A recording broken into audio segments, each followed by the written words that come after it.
right in. Joe, it's great to meet you. Thank you for taking a minute out. My pleasure. Thank you. Thank you for having me on your show. Yes, sir. Where are you located? I'm in just south of London in the UK. I love it. Excellent. I was actually in Italy on 9/11/01, and I had to flee to get back to America and went through Gatwick on the way home. So it was quite an experience. So I've tasted the essence of London. It's been nice. It was nice. And that was the only time. That was the only time. Oh, Yeah, and it very, was very weird cool. because I was in my 30s and my lingo was more accentuated. So the hotel I was staying at, the people loved listening to me talking, and I loved listening to them talking. It was just a bunch of English Americans just getting into the language. So it was good. But it's great to meet you, and I want to begin our conversation on the topic of 9/11. Now is the 4-year anniversary of the pandemic.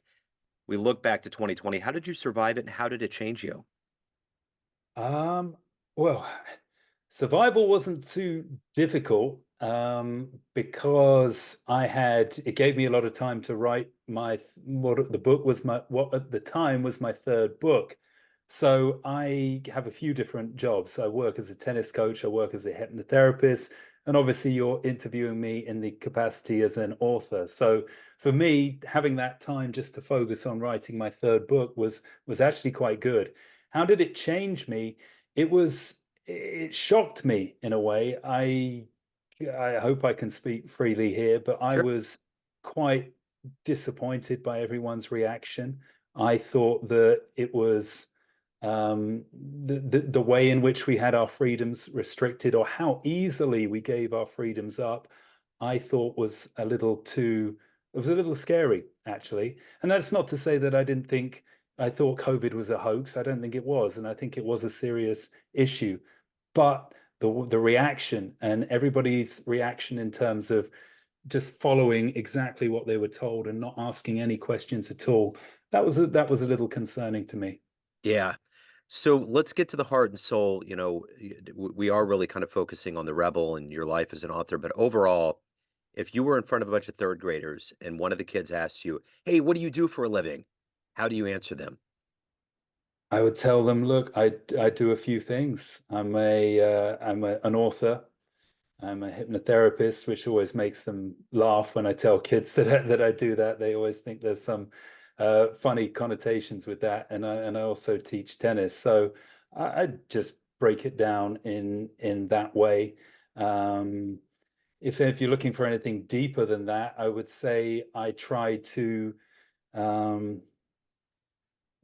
I try to, with my work, show people that there's a different way. You don't have to just follow along with what everybody else is doing. So the message I would give to a bunch of third graders is that you can be yourself and that you can find ways to make money which are fun and which are a reflection of who you are. You don't just have to follow what everybody else does. So that's my answer to that. Yeah, that's a great answer. What did you want to be in the third grade? What was your dream? Probably footballer, as in UK football, not Yeah, American football. yeah. It's the biggest sport here, and I'm big into sport, and that was all that was on my mind. You just don't have any idea of the steps needed to get there. It's Yeah. just a dream, and you think if you kick a ball around in your back garden and you play for your school team, then maybe you'll get to make it as a professional. But now I understand, being a tennis coach, what goes into becoming a professional athlete, and it's a lot more than just a few wishes and thoughts that it might happen. So, what were the seeds that were put into you early on in life to become who you are today? You're very diversified. You're trying to help people get to a better place. How did this happen?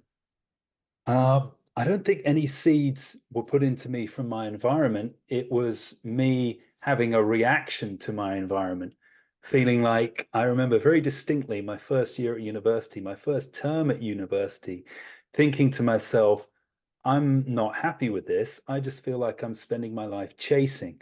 Now, I was only 18 at the time, but I'd been chasing in school, being told you got to get good results so you can get a degree. And then, sorry, so you got to get results so you can get to university. Now it's university. I was being told the same story. You got to get good results so you can get a good degree. And I was just thinking, is this chase ever going to stop? am I going to reach a point where I go to work and I'm not that happy with my job, but I'm being told, well, you've got to stick with it because you've got to get your first promotion. And you've got to get your next promotion after that, and so on and so on. So I could just see this life ahead of me, which was just a constant chase, where I was never actually enjoying living in the moment. And I think I perceived that in my reality at around that age of 18. And since I saw that happening, that made me think, I want to move away from that. Is there some other direction I can follow? Is there something else I can do where I can shape a different life? So it wasn't so much that seeds were put in my mind, it was more a reaction, perceiving my environment, reaction to it, and saying, this is something I don't want. This is something I want to move away from. And then, to be honest, embarking on quite a difficult journey to define exactly what that was and to start that process. So, who's been a hero or an inspiration on this journey for you? Um, so quite a few heroes, I guess, or inspiration. Arnold Schwarzenegger, he's a big inspiration. You know, is somebody who had a vision for his life and was able to achieve it. Also, you know, you see, he went through a progression: bodybuilder, actor, politician. You know, similar to me, tennis coach, similar to me, but on a smaller scale, tennis coach, hypnotherapist, self-help author. So that's someone I've always looked at and thought that's incredible what he did. He he actually funny. There's a Netflix documentary. He says Yeah, he's not a self-made man because he's had help from lots of other people. But I get what he's saying. But he is still a self-made man. He's of still course he is. Yeah. yeah. So, talk to me a little bit about the Rebel. Give people a little taste of what they should eventually buy. Yeah, so basically my book, The Rebel Code, is the subtitle is 12 Steps to Find Your Place in the World and Win. So my idea is that there are three types of people. And this kind of links back to what you asked me with the very first question about COVID. You're either a leader, a follower, or a rebel. And if you are a rebel, which I estimate to be about 5% of the population, society's rules, the rules that apply to leaders and followers, aren't going to serve you well. You are going to have to break new ground, find and define your own life and create your own life. So my thinking was that I wanted to write something similar to Robert Greene's 48 Laws of Power or Jordan Peterson's 12 Rules for Life, but do it for rebels. So this is essentially, I couldn't call it Rules for Rebels because rebels don't follow rules. So it had to be called the Rebel Code. But essentially, I offer 12 steps for people who feel that they don't quite fit in to the way society operates to help them create their own life as a what I call a successful and happy rebel. So, who's your favorite Rebel? My favorite rebel. I list a few in the book. Um, I would consider Arnold Schwarzenegger a rebel. You know, he was told by his parents, look, his dad was a policeman. He was expected to become a policeman, except he had these huge, crazy dreams. So he rebelled against what was around him. I also list Nelson Mandela as an example of somebody who was a rebel who then, in fact, later in life went on to become a leader, but still a rebel at heart. Um, so I draw a lot of strength from his story because his story is one where many times he was faced with huge adversity, but he always stuck with this principle of doing what was right. It wasn't necessarily doing what was easy or expedient. He had to do what was right, and that led him into a struggle with his government and system. But eventually, he came out on top. So he's a big inspiration to me. I even talk about rebels who you wouldn't think of being a rebel. Somebody like somebody from history, Queen Elizabeth the First. Now she has a quote. I actually write it. There's a chapter in there about marriage and about how you, as a rebel, you shouldn't rush into marriage because if it goes wrong, you're going to be in a lot of trouble. And she actually never got married. And she has this famous quote. I'll see if I can find it from the book now, um, where she says, coming right up, if I follow the inclination of my nature, it is this: beggar woman and single far rather than queen and married. So she rebelled against the English court at the time because she knew, look, if I get married, these were the late 1600s, that man is going to become king of England. It doesn't matter that I'm the bloodline. He is the one who's going to have power. I want to maintain my power. I also want to maintain my freedom. And freedom is something that's important to all rebels. So even though she didn't end up getting married, and of course there's a downside to that, she didn't have kids, she considered freedom to be such an important value that she didn't want a man ruling over her. So in that sense, in that sense, she was a rebel. And that's Yeah. why I use her example in the book. What's your favorite book that you read? That I've read, I've got a few. I would go for non-fiction, sorry, fiction. I'd go with maybe The Count of Monte Cristo by Alexander Dumas, and fiction, non-fiction, maybe The Power of Your Subconscious Mind by Joseph Murphy. Okay. Those are probably two of the most powerful books that I've read. So of all the things that you've done and accomplished and become in your life, what are you the proudest of? That's a good question. Proudest.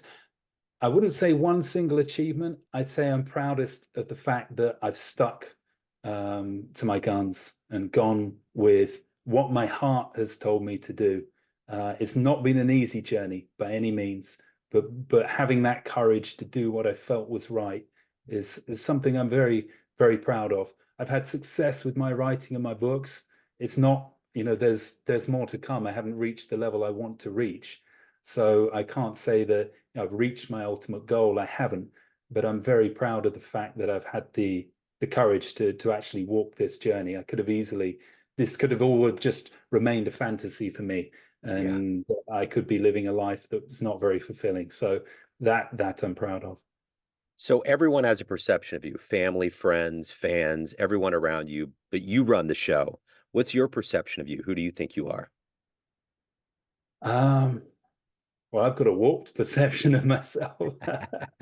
I think I'm this incredible, yeah, in my mind, I'm an incredible thought leader, revolutionary ideas, and maybe some of that seeps through into reality. I've got my ego in check enough to realize that my perception is up here, my reality is probably somewhat lower down. But I think you have to have that perception of yourself, that crazy perception of yourself, if you then want to go on to achieve it. So I see myself as a great person, and I try and say that with some degree of humility and not arrogance, because I can recognize and maybe my perception and reality is slightly off. But as I said, I think you've got to think that way if you ever really want to achieve anything in life. So if anyone wants to pick up the Rebel Code, learn more about you, reach out, anything about your world, what's the good business?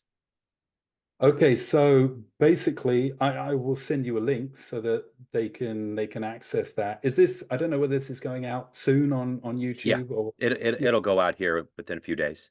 So what I've done is I've reduced the price in anticipating that you can can't get the paperback version for $1, but you can get the electronic version for $1. And I'll leave that just for your listeners and viewers for the next few days. So if they Okay. want to pick up a copy, I'll send them a link. Also, if you want to just find out more about my work in general, visit my website, which is www.escapethesystemnow.com. Instagram is Escape the System 19. So those are the best places to find out more about what I'm doing if you're interested in doing so. Excellent. Joe, this has been wonderful. Thank you, sir. Thank you for your time. Thank you for your energy. Best of luck with the book and everything else. Thanks for having me on the show. Yes, sir. Thank you. Take care.